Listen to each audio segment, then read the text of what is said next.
Part 3, Transit. 2003, Ukrainian Maternity Hospital number 6. The BBC has spoken to mothers from the city of Kharkiv who say they gave birth to healthy babies only to have them taken by maternity staff.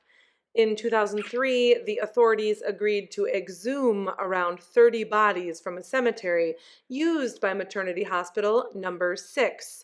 One campaigner was allowed into the autopsy to gather video evidence. She has given that footage to the BBC and Council of Europe. In its report, the Council describes a general culture of trafficking of children snatched at birth and a wall of silence from hospital staff upward over their fate. The pictures show organs, including brains, have been stripped and some bodies dismembered.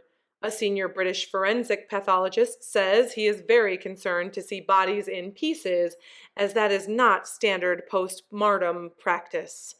It could possibly be a result of harvesting stem cells from bone marrow. Hospital number 6 denies all the allegations. Story by Matthew Hill, BBC Health correspondent. From BBC News at bbc.com, http. 2006. Chapter 21, Lev. Ain't no one gonna tell you what's in your heart, he tells Lev. You gotta find that out for yourself. Lev and his new travel companion walk along train tracks, surrounded by thick, brushy terrain. You got it in your heart to run from unwinding, ain't no one can tell you it's the wrong thing to do, even if it is against the law. The good Lord wouldn't have put it in your heart if it wasn't right. You listenin', Fry? 'Cause this here is wisdom. Wisdom you can take to the grave, then dig it up again when you need some solace. Solace, that means comfort.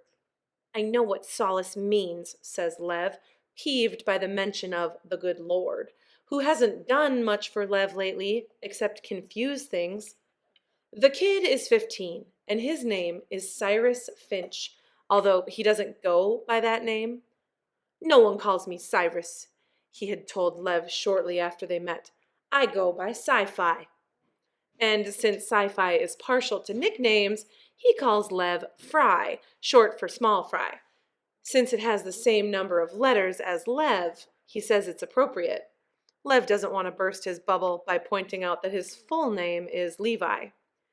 Sci-Fi enjoys hearing himself talk. I make my own roads in life, he tells Lev. That's how come we're traveling the rails instead of some dumb old country road. Sci-Fi is umber. They used to call us black. Can you imagine? Then there was this artist dude, mixed race himself. A little bit of this, a little bit of that.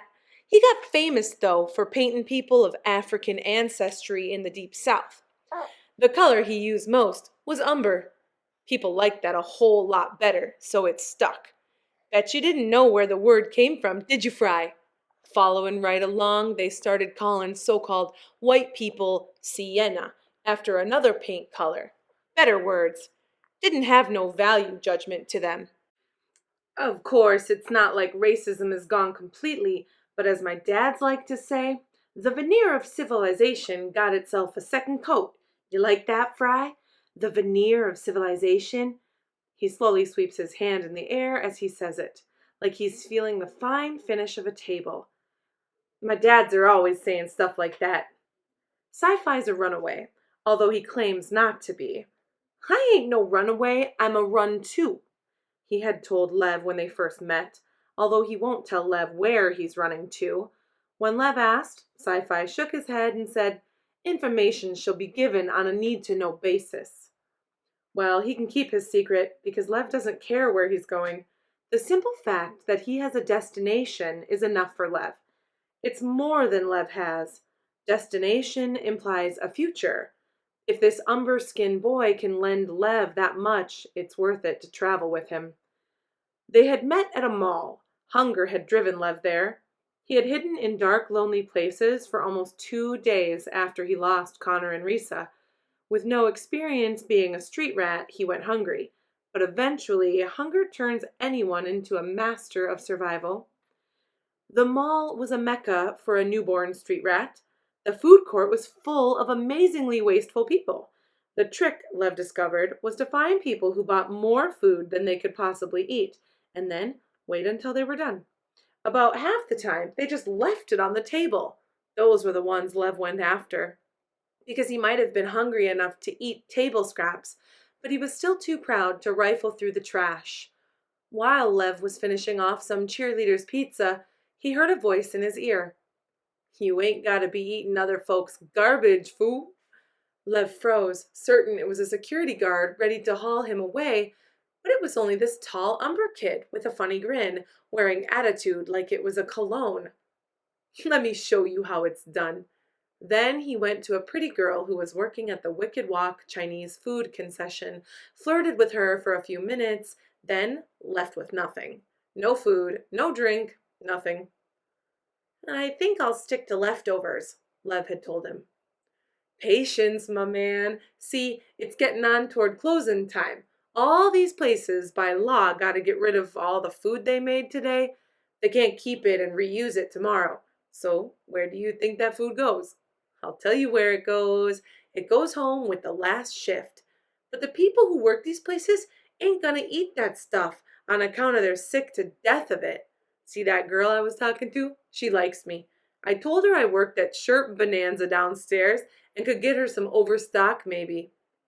"Do you work there?" "No, are you even listening to me? So, anywho, right before closing, I'm gonna get myself over to the Wicked Walk again. I'll give her a smile and I'll be all like, 'Hey, what you gonna do with all that leftover food?' And she'll be all like, 'What you got in mind?' And 5 minutes later, I'm walking away in orange chicken heaven with enough to feed an army." And sure enough, it happened exactly like he said it would.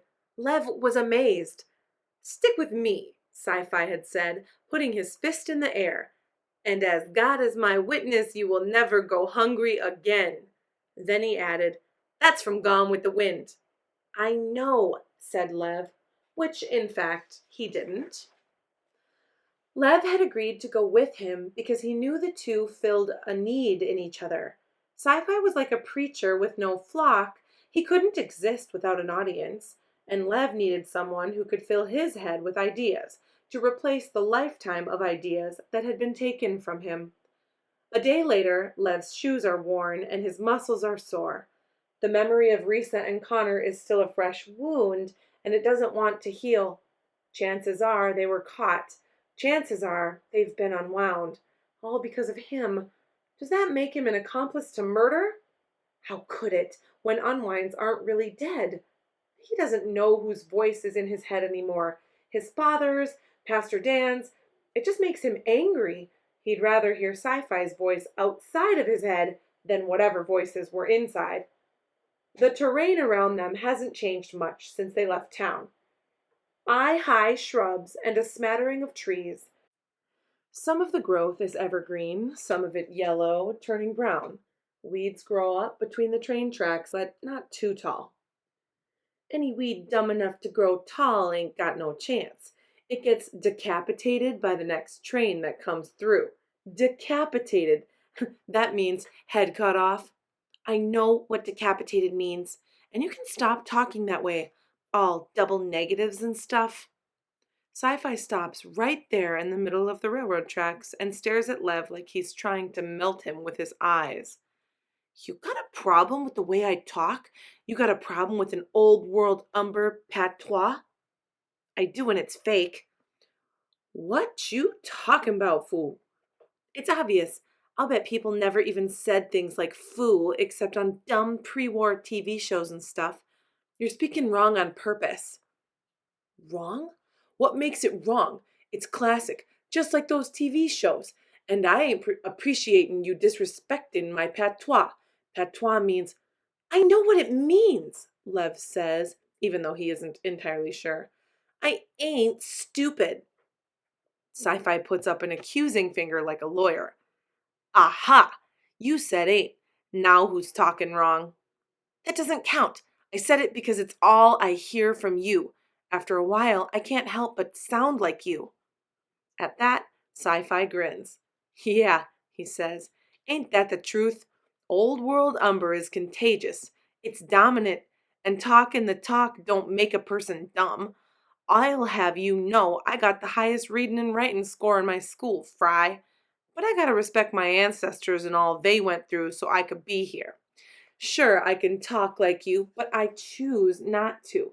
It's like art, you know? Picasso had to prove to the world he can paint the right way before he goes putting both eyes on one side of a face and noses sticking out of kneecaps and stuff. See, if you paint wrong because that's the best you can do, you're just a chump. But you do it because you want to, then you're an artist. He smiles at Lev. That's a bit of sci-fi wisdom right there, Fry. You can take that to the grave and dig it up when you need it. Sci-fi turns and spits out a piece of gum that hits a train rail and sticks there. Then he shoves another piece in his mouth. Anyway, my dad's got no problem with it, and they're Lily Sienna like you. They? Cy had said dads before, but Lev had figured it was just some more old Umber slang. Yeah, says Sci-Fi with a shrug. I got two. Ain't no thing. Lev tries his best to process this. Of course, he's heard of male parenting, or yin families as they're currently called, but in the sheltered structure of his life, such things always belonged to an alternate universe. Sci-Fi, however, doesn't even catch Lev's surprise. He's still on his brag jag. Yeah, I got myself an IQ of 155. Did you know that, Fry? Of course not. How would you know? Then he hesitates. It went down a few points, though, on account of the accident. I was on my bike and I got hit by some damn fool in a Mercedes. He points to a scar on the side of his head. What a mess! Splattered, you know. I was nearly roadkill. It turned my right temporal lobe into jello. He shivers as he thinks about it, then shrugs. But brain damage ain't a problem like it used to be. They just replace the brain tissue and you're good as new. My dad's even paid off the surgeon so I'd get an entire temporal lobe from an unwind, no offense, rather than getting a bunch of brain bits like people are supposed to get. Lev knows about that. His sister Kara has epilepsy, so they replaced a small part of her brain with 100 tiny brain bits. It took care of the problem, and she didn't seem any worse for it. It had never occurred to Lev where those tiny pieces of brain tissue might have come from. See, brain bits work okay, but they don't work great, Sci-Fi explains. It's like putting spackle over a hole in a wall. No matter how well you do it, that ain't never gonna be as good. So my dad's made sure I got an entire temporal lobe from a single donor. But that kid wasn't as smart as me. He wasn't no dummy, but he didn't have the 155. The last brain scan put me at 130. That's in the top 5% of the population and still considered genius, just not with a capital G. What's your IQ? He asks Lev. Are you a dim bulb or high wattage? Lev sighs. I don't know. My parents don't believe in intelligence scans. It's kind of a religious thing. Everyone's equal in God's eyes and all that. Oh, you come from one of those families. Sci-Fi takes a good look at him. So if they all high and mighty, why they unwinding you? Although Lev doesn't want to get into it, he figures Sci-Fi is the only friend he's got. Might as well tell him the truth.